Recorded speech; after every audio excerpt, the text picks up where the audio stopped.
नमस्कार दोस्तों, मैं हूं दीपक त्रिपाठी और आप सभी का एक बार फिर से स्वागत करता हूं आपके अपने YouTube channel HM coaching classes में।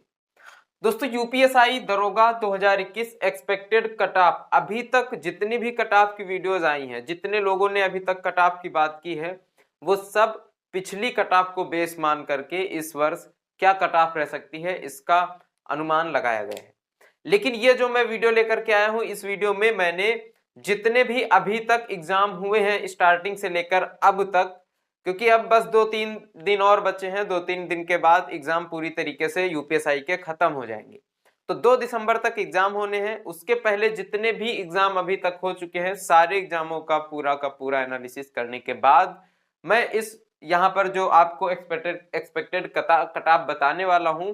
वो उसी पर आधारित है कि पेपर का लेवल कैसा था, यहाँ पर वैकेंसी पहले की तुलना में कैसी थी और पहले की तुलना में यहाँ पर क्या परिवर्तन है इस बार। ये सारी चीजों पर बात करेंगे और देखेंगे कि फाइनली कट ऑफ क्या जा सकती है हर एक कैटेगरी की, चाहे वो अनरिजर्व की हो, चाहे ओबीसी की हो, चाहे एससी की हो, चाहे एसटी की हो, और ईडब्ल्यूएस की भी यहाँ पर बात करेंगे। इन सब में क्या क्या कट ऑफ रह सकती है इनकी बात करेंगे यूपीएसआई में। और यहाँ पर ये जो भी कट ऑफ होंगी ये सब मेल कैंडिडेट की होंगी। देखिए, फीमेल कैंडिडेट में कोई अलग से ये नहीं दिया गया है कि फीमेल कैंडिडेट, जैसे यहाँ पर दिया गया है कि फीमेल कैंडिडेट क्या है 20% रिजर्व। फीमेल कैंडिडेट का 20% रिजर्व तो किया गया है, लेकिन उसके लिए कोई अलग से नहीं है कि अनरिजर्व की इतनी है, ओबीसी की इतनी, एससी की इतनी, एसटी की इतनी, ईडब्ल्यूएस की इतनी, और अलग से फीमेल कैंडिडेट को 20% दिया गया हो। ये जो फीमेल कैंडिडेट में 20% दिया गया है, ये इन्हीं अनरिजर्व में जो वैकेंसी दी गई है, ओबीसी में जो वैकेंसी दी गई है, एससी में जो दी गई है, एसटी में दी गई है, ईडब्ल्यूएस में दी गई है,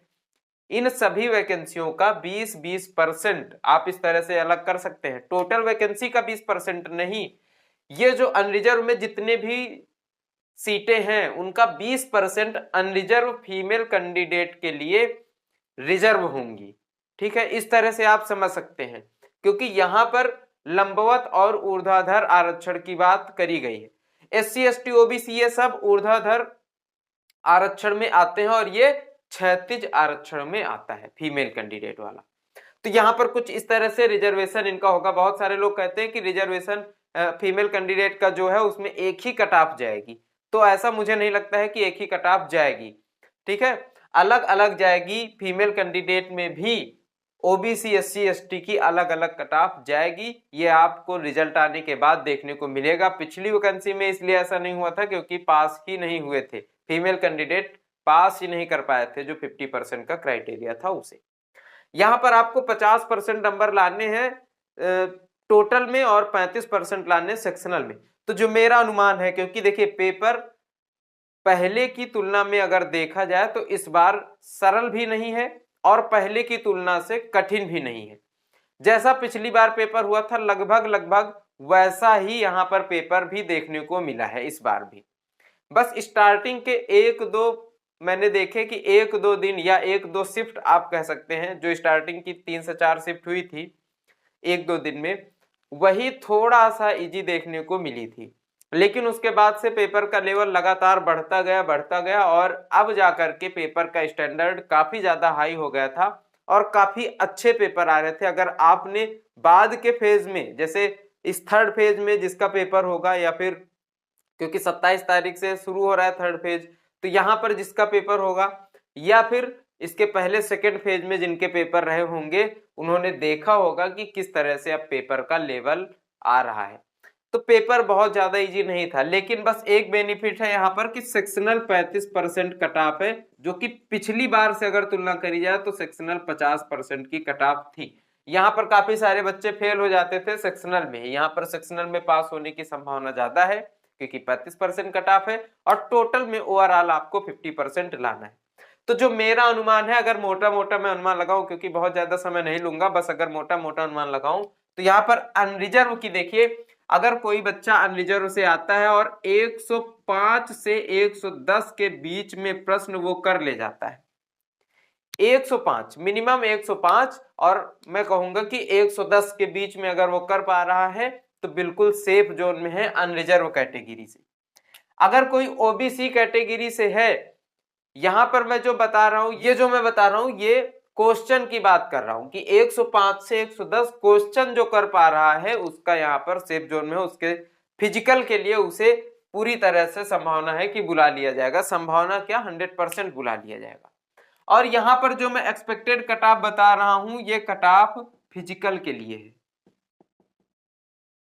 अगर कोई 105 से 110 लाता है तो फिजिकल में बिल्कुल श्योर है और फाइनल में भी उसके चांस है। ये भी ध्यान रखिए, ऐसा नहीं है कि फाइनल में नहीं होगा,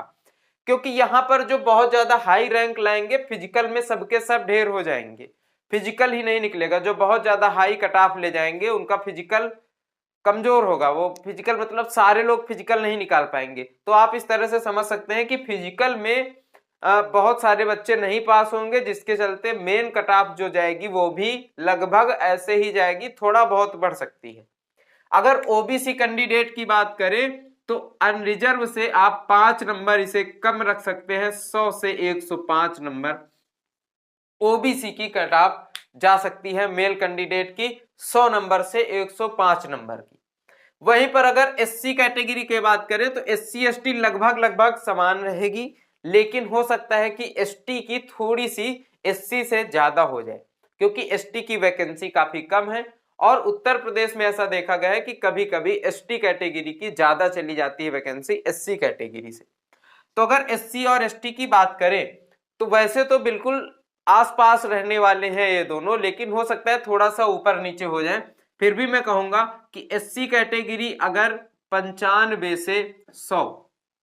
या फिर इसे आप 90 से 95 भी कर सकते हैं, इसको आप 90 से 100 के बीच में रख सकते हैं। मतलब ये 90 से 100 तो आप समझेंगे कि मैं बहुत ज्यादा बोल रहा हूं, लेकिन मैं बिल्कुल ही सेफ बता रहा हूं। आप ये समझ लीजिए कि अगर आपके 95 से 100 क्वेश्चन करते हैं आप एससी कैटेगरी में तो बिल्कुल सेफ है, बिल्कुल भी डरने की बात नहीं है। एसटी कैटेगरी में भी ऐसे ही 95 से 100 हो सकता है, किसी का 1-2 प्रश्न ऊपर नीचे हो जाए, कभी एसटी ज्यादा जाएगी कभी एससी ज्यादा चली जाती है, तो 1-2 प्रश्न ऊपर नीचे हो जाए। लेकिन यहां से पर अगर आपके 95 से 100, हालांकि अगर वैसे देखा जाए तो मेल कैंडिडेट में सब में थोड़ा थोड़ा कंपटीशन है।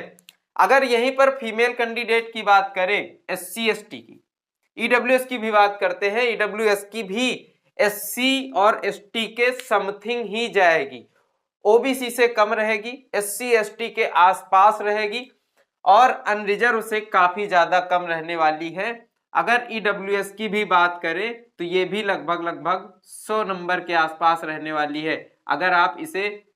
अच्छे से समझना चाहते हो तो ये मान सकते हैं कि 98 से 103 नंबर, अगर 5 नंबर का यहाँ पर अंतर लिया जाए तो 98 से 103 के आसपास ईडब्ल्यूएस कैंडिडेट क्वेश्चन अगर सही करता है तो मेल कैटेगरी में सिलेक्शन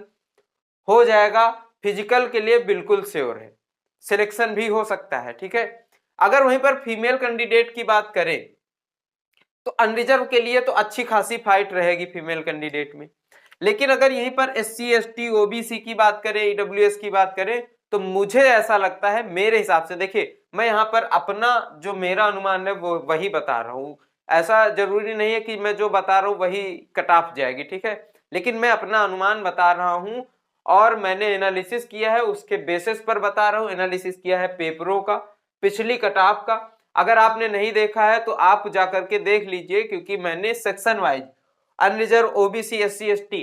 केवल और केवल पेपर एनालिसिस तब पूरे के पूरे नहीं हुए थे जब तक मैंने कट ऑफ बनाई है पिछली वाली, लेकिन बाकी जितने कट ऑफ को प्रभावित करने वाले कारण हैं वो सारे मैंने डिटेल में डिस्कस किया है। तो आप जाकर के सेक्शन में देख सकते हैं कि ईडब्ल्यूएस ओबीसी एससी एसटी मैंने अलग अलग कट ऑफ बना रखी है, तो आप वहां से भी देख सकते हैं। अगर फीमेल कैंडिडेट की बात करें तो मुझे ऐसा लगता है कि एससी एसटी यहां तक कि ओबीसी और ईडब्ल्यूएस भी अगर केवल पास हो जाते हैं, केवल 80 प्लस प्रश्न कर लेते हैं तो इनका फिजिकल के लिए तो 100% है और एससी एसटी कैटेगरी में तो सिलेक्शन की भी पूरी संभावना है, क्योंकि अगर आप पिछली बार देखेंगे तो काफी सब की सब वैकेंसी खाली चली गई थी एससी एसटी में, ओबीसी में केवल 5 सीटें ही भरी थी।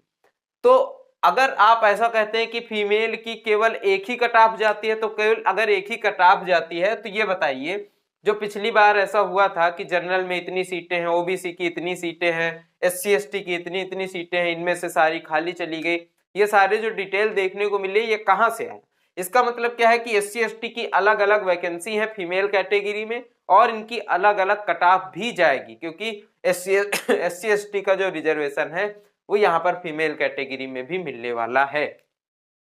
अब आइए दूसरी चीज समझते हैं। एससी एसटी का तो मैंने बता दिया कि 80 प्लस में फाइनल सिलेक्शन भी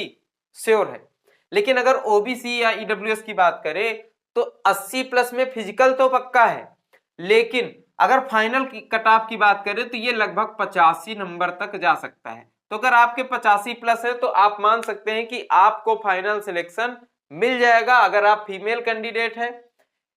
ओबीसी या ईडब्ल्यूएस से आते हैं। यहीं अगर यूआर की बात करें, अनरिजर्व की बात करें फीमेल कैंडिडेट में, तो यहां पर थोड़ा कंपटीशन देखने को मिलेगा, क्योंकि जो अदर स्टेट की महिला सीटें हैं, जो अदर स्टेट की महिला अभ्यर्थी हैं वो भी अनरिजर्व फीमेल कैटेगरी में आएंगी, तो उनकी भी यहाँ पर फाइट होगी इस फीमेल कैटेगरी में जो 20% का आरक्षण है इनके साथ, अनरिजर्व के साथ। तो यहां पर अगर अनरिजर्व फीमेल कैटेगरी की बात करें तो लगभग ओबीसी मेल के समथिंग कट ऑफ जा सकती है, यानी अगर आपके 100 से 105 नंबर के समथिंग बन पा रहे हैं तो आप फीमेल, अगर आपके 100 प्लस बन रहे हैं तो समझ लीजिए फिजिकल के लिए आप श्योर हैं। अगर 105 के आसपास पहुंच रहा है तो समझ लीजिए कि मेंस कट ऑफ में भी आपका सिलेक्शन पक्का है। तो यहां से आई होप आप समझ गए होंगे कि किस हिसाब से कट ऑफ जाने वाली, यहां पर मैंने केवल और केवल कट ऑफ को बताया है कि किस हिसाब से जाने वाली है। बहुत ज्यादा डिटेल में यहां पर मैंने कुछ भी डिस्क्राइब नहीं किया है, बहुत ज्यादा डिस्कस नहीं किया है, लेकिन ये अगर आप देखना चाहते हैं कि यहां पर कट ऑफ कैसे इतनी कम या ज्यादा जो भी आपको लग रहा हो पाएगी, तो इसके लिए आप पुराने वीडियो देख सकते हैं जहां पर मैंने अलग अलग रीजन हर वीडियो में बताया है कि क्या क्या रीजन हो सकते हैं कट ऑफ को इतनी कम रहने के लिए। तो इसे आप देख सकते हैं, बड़े आराम से आपको प्लेलिस्ट भी मिल जाएगी, और मैं आपको नेक्स्ट वीडियो में मिलूंगा। जब भी मैं वीडियो बनाऊंगा तब आपको नोटिफिकेशन मिल जाए, इसके लिए आप हमारे चैनल को सब्सक्राइब करें और बेल आइकन को जरूर प्रेस करें। अगर आप नए हैं तो जरूर से जरूर सब्सक्राइब करें, और अगर पुराने हैं तो बेल आइकन को भी दबा लें, जिससे आपको नोटिफिकेशन तुरंत का तुरंत मिल जाए जैसे ही मैं वीडियो अपलोड करता हूं, क्योंकि बहुत इंपॉर्टेंट वीडियो रहती हैं जो भी मैं लेकर के आता हूं, डाटा एनालिसिस करता हूं, ये सारा इंपॉर्टेंट डाटा रहता है और इसके बेसिस पर मैं एनालिसिस करता हूं जो आपके लिए भी फायदेमंद होगा। और काफी सारी चीजें मैं और इंटरेस्टिंग भी लेकर के आने वाला हूं कुछ समय के बाद, तो उसके लिए आपको थोड़ा सा इंतजार करना होगा और चैनल के साथ यानी मेरे साथ लगातार बने रहना होगा। मैं आपको नेक्स्ट वीडियो में मिलूंगा, तब तक के लिए जय हिंद।